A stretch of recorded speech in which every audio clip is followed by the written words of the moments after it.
And the Brandywine Museum is it's all about American art, particularly art that comes from the Brandywine region,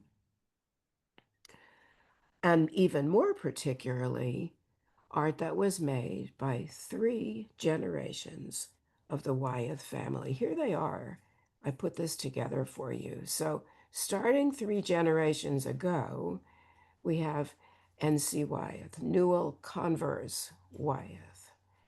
He was a great, famous American illustrator, illustrating many books, um, uh, making illustrations for advertising. I'll show you some of his work in a minute. He and his wife, Carolyn, had five children who were all creative people. The first two on the list here, you can see Anne and Nathaniel were not visual artists, but yet you can see as a musician and an inventor, they were certainly creative. But then there were three children who were painters, Henriette, Carolyn, and Andrew. Henriette and Carolyn, the two daughters, were each married to another artist, just to make the whole artistic family even bigger. And then, of course, there's Andrew, who might be the most famous one. Um, Hard to say. He married Betsy James, and they had two children, Nicholas, who is not an artist, and Jamie, who is most definitely an artist. And out of all these artists in this family, Jamie's actually the only one who's still living. Um, and unfortunately, Jamie had no children. So I guess this is the end of the Wyeth artistic dynasty, at least for now, I guess. Um, that's pretty sad. But let's take a look more closely. So this is a drawing by Andrew, and this is one of his sisters, and I apologize, I can't remember which one it is. And this is a portrait of Andrew's wife, Betsy. This is a tempera painting. Andrew worked um, almost exclusively in water media, specifically tempera and watercolor. This is his son, Jamie. This is a watercolor. Um, the other thing that is influencing me right now in terms of this project is this exhibition, which I talked about it to these classes in the spring session because there was this marvelous exhibition about half an hour away from my house in Winston-Salem, North Carolina. And this is the title of the exhibition. I went to see it and it was absolutely fabulous. Um, and coincidentally, I guess it's coincidental, when we were at the Brandywine Museum, um, I discovered that this exhibition, you can see it closed in North Carolina on May 25th. We were up at the Brandywine Museum, I think it might have been May 29th. And what we discovered is that the very following week, this exhibition was opening at the Brandywine Museum. They packed the whole thing up and sent it from North Carolina up to um, Chadds Ford. Hey, all you ladies who live in Delaware, you're not that far from Chadds Ford, are you? Go No. see it. You'll get a double whammy dose of Andrew Wyeth. Go see it. It's fabulous. Um, Here's a painting from that exhibition, the one that I saw in Winston-Salem. This is a watercolor by Andrew Wyeth. And then this painting, I've been to the North Carolina Museum of Art a couple of times in the last few months.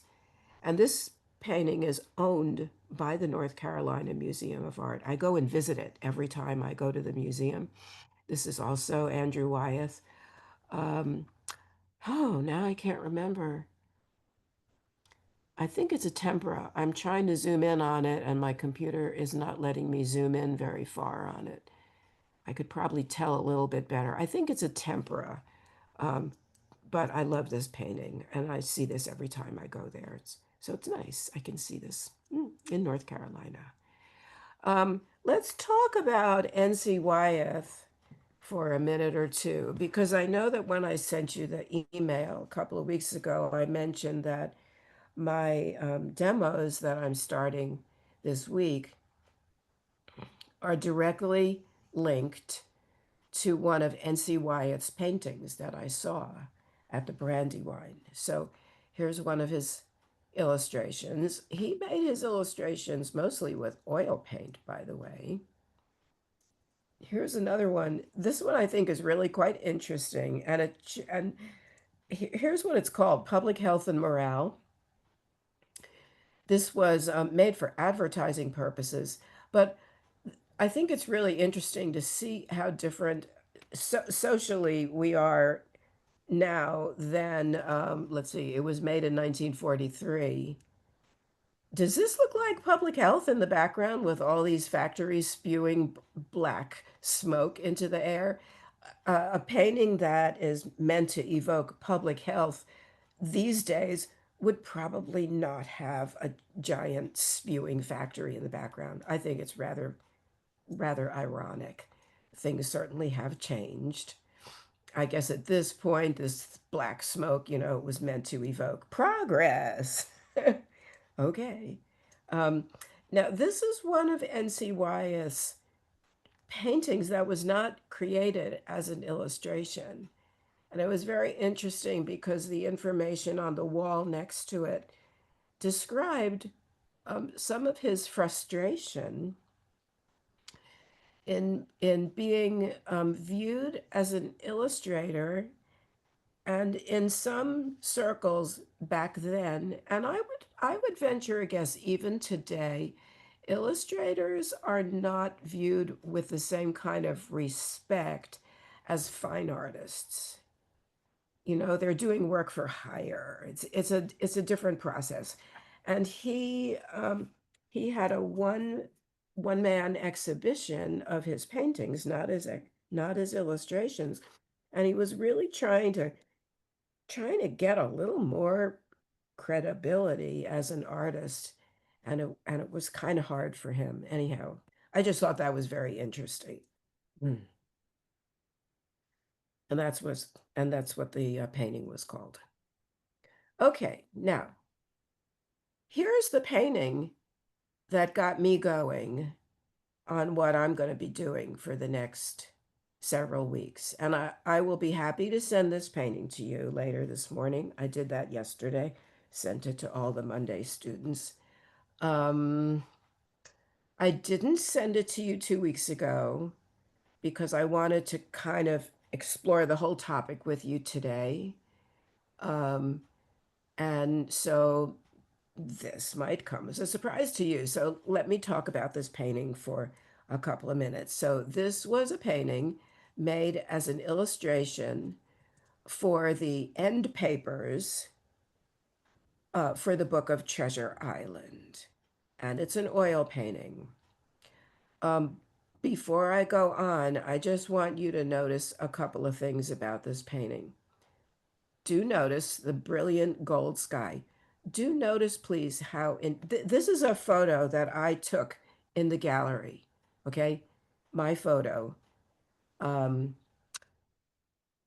and it's pretty accurate in terms of the color. That sky was just leaping off the wall. The yellow was so intense. Okay, the rest of the painting is black and white and in between gray tones. So it's all about value, isn't it? The painting of these pirates. It's all about value.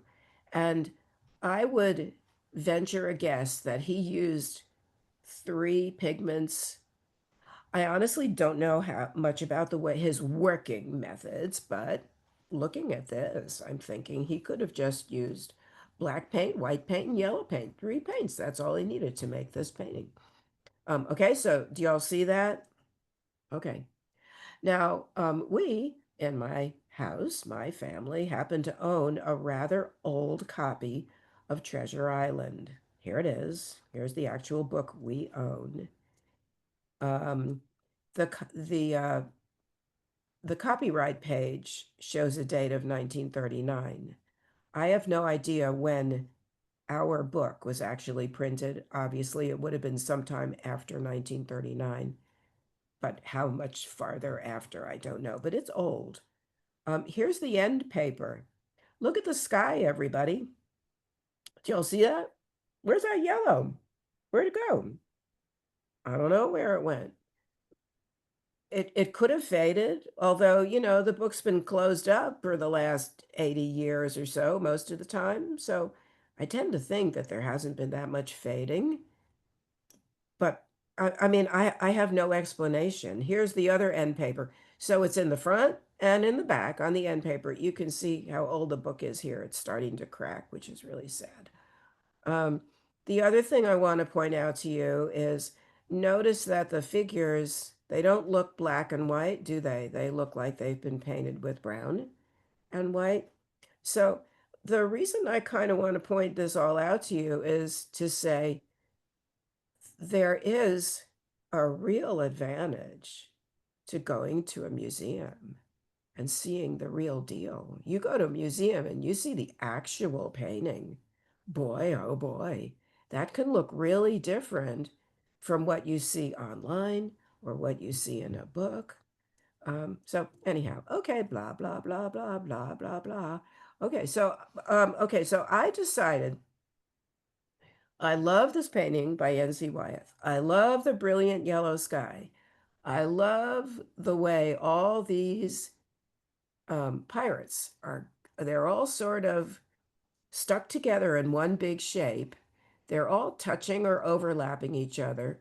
Where they're not actually touching or overlapping, their cast shadow does it for them. It's all one big shape. I love the placement of that shape. The placement of this big shape of the people is cropped out of the right side of the painting only. It's not touching the top, the left, or the bottom. I think that's very interesting. So there's so much about this painting that I love, except I wasn't feeling like painting pirates. So I started thinking, well, what could I paint that would lend itself to a rather monochromatic treatment? Because we can call this monochromatic, meaning one color, monochromatic. The all the people. In this case, it looks like he used a very dark brown, like maybe a sepia. In reality, we know he used black. Monochromatic. What would lend itself? And then I thought, oh, sure, one of my favorite subjects, elephants. Perfect. So, yeah, so I started thinking about painting elephants instead of people. Okay. So I made this little test painting first. And so instead of painting the sky with that brilliant, intense yellow, I was rummaging around in my studio closet a while ago and I found this gold ground, which I really have never used. The the jar was open, so I know that I at least experimented with it at some point, but I honestly can't remember. So I thought, let's use the gold instead of yellow. All right, so that was the first thing. But then I just want to point out to you, see this dark um, shape right back there? That comes right from here in N.C. Wyatt's painting. He's got a sliver of dark ocean. Here's that sliver. Yesterday, I started calling it the NC sliver for short. So here's the NC sliver. See how light the ground is. Of course, these guys, they're running across a beach, obviously white sand. Elephants don't generally, I don't know. I don't know that much about elephants, but I don't think they spend a lot of time hanging around on beaches walking through the sand. But I can lighten up my foreground. That's where the white gouache is going to come in. Do you all see that? And then we've got the painting of the elephant. Now I'm not going to use, I decided not to use black paint for my painting for two reasons. First of all, I don't keep black paint on my palette. There is no black. I do own a tube of black somewhere. I have a tube of black watercolor. Um, the only time I ever use my tube of black watercolor, to tell you the truth, is if I'm making a value scale. Literally, it's the only time I use it. I prefer to use my favorite combination of burnt sienna and ultramarine blue. And I'm going to use that instead of black. And I just want to show you Andrew Wyeth. So now I'm pulling in a little bit of Andrew Wyeth into my painting as well. Andrew Wyeth, and just like with his father, I don't know that much about how Andrew Wyeth worked.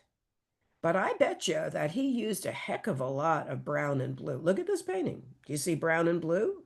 Or the combination between brown and blue? Do you see it? Bam, there it is. How about this one? You see brown and blue? Yep, there's a little bit of, boy, he could have used some gold ground right in there, couldn't he? But brown and blue. This is the way Andrew Wyeth worked. So I can, in my demos that I'm starting this week, instead of using black like his father, I'm going to channel, if you will, a bit of Andrew Wyeth as well. Okay, so my paintings, my demos are going to be inspired by two generations of Wyeths, N.C. and Andrew. And I'm going to use burnt sienna and ultramarine blue, and I'll show you when I get started painting how I can mix them together. And so my painting is not going to be relegated to just looking like black and white and gray. I can have some warmer tones in it and some cooler tones in it. Do you all see that?